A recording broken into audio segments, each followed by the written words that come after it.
যদি আল্লাহর ইচ্ছা এবং জনগণের ভালোবাসায় বাংলাদেশের মানুষের সেবা করার সুযোগ পায়, তাহলে মালিক হবে না, সেবক হবে ইনশাআল্লাহ। আমি ঘোষণা দিচ্ছি, লক্ষ জনতাকে সাথে নিয়ে বাংলাদেশ জামাতে ইসলামী থেকে যারা আগামীতে সংসদ সদস্য হিসাবে নির্বাচিত হবেন, আরে আপনারা কথা বন্ধ করেন, আপনারা কথা বন্ধ করেন, সবাই বসে পড়েন, সবাই বসেন, বসেন, কেউ দাঁড়াবেন না, সবাই বসেন। যদি আল্লাহর ইচ্ছায় জনগণের ভালোবাসায় বাংলাদেশ জামাতে ইসলামী থেকে সংসদ সদস্যরা নির্বাচিত হয়ে সরকার গঠন করেন, তাহলে কোন এমপি, কোন মন্ত্রী আগামীতে সরকারকে ভোট গ্রহণ করবে না। কোন এমপি এবং কোন মন্ত্রী ট্যাক্সবিহীন কোন গাড়ি চড়বে না। কোন এমপি এবং কোন মন্ত্রী তার নিজের হাতে কোনো টাকা চালাচালি করবে না। কোন এমপি এবং কোন মন্ত্রী যদি তার নির্দিষ্ট কোনো কাজের জন্য বরাদ্দ পেয়ে থাকেন, কাজ শেষ হওয়ার সাথে সাথে বাংলাদেশের 11 কোটি মানুষের কাছে তারা তার প্রতিবেদন তুলে ধরতে বাধ্য হবে। সম্মানিত বন্ধুগণ, চাঁদা আমরা নিব না, দুর্নীতি আমরা করব না, চাঁদা আমরা নিতে দেব না, দুর্নীতি আমরা সহ্য করব না। এই বাংলাদেশটাই আমরা দেখতে চাই।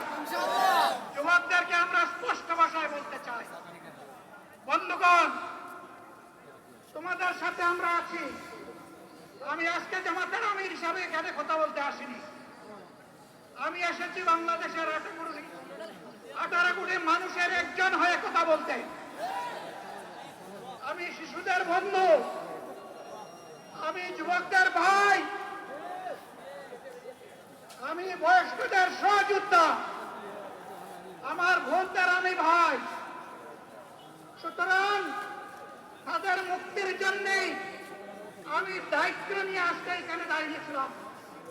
আল্লাহর ইচ্ছা শরীর আমাকে সাময়িকভাবে সহযোগিতা করে না, এটাও আল্লাহর ইচ্ছা যে এখন আল্লাহ আমাকে কথা বলার সুযোগ দিচ্ছে। আলহামদুলিল্লাহ। আমি বলতে চাই, বাংলাদেশের নির্দিষ্ট কোন শ্রেণীর মুক্তির জন্য আমাদের এই লড়াই নয়।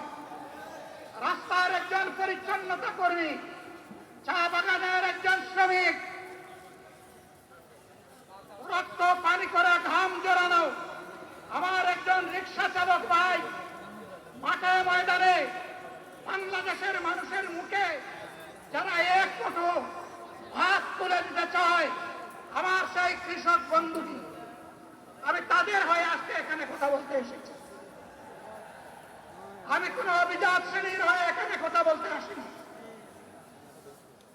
আল্লাহ তাআলার অশেষ মেহেরবানি, আজীবন সকল রক্ত চক্ষুকে উপেক্ষা করেছে, যে জুলুমের পরোয়া করি নাই। আমার আফসোস, 24 সালে জাতিকে মুক্তি দিতে গিয়ে যারা জীবন দিয়ে শহীদ হলো, আমি তাদের একজন হতে পারলাম না।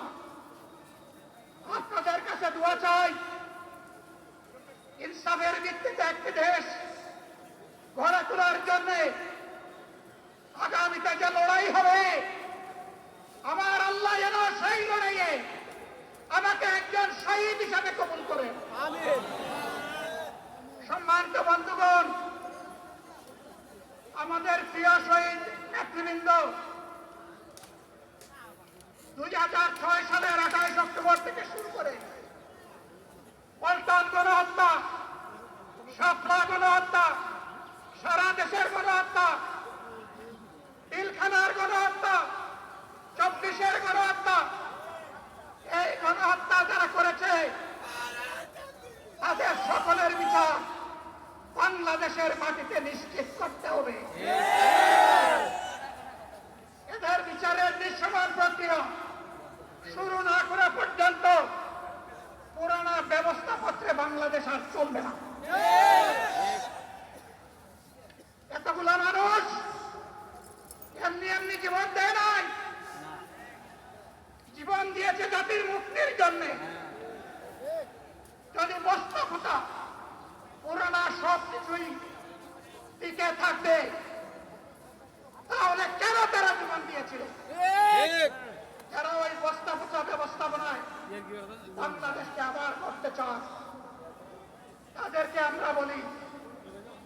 যুদ্ধ করে যারা জীবন দিয়েছে আগে তাদের জীবনটা ফিরত এনে দেন।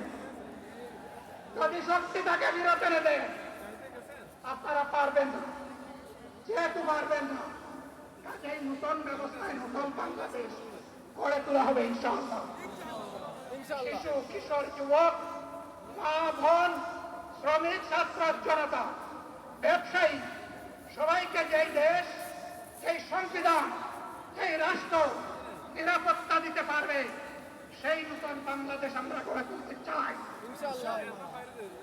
ভাইয়েরা, আমাকে সবাই চাপ দিচ্ছে, কেউ বলে ভাই শেষ করেন, কেউ বলে চাচা শেষ করেন।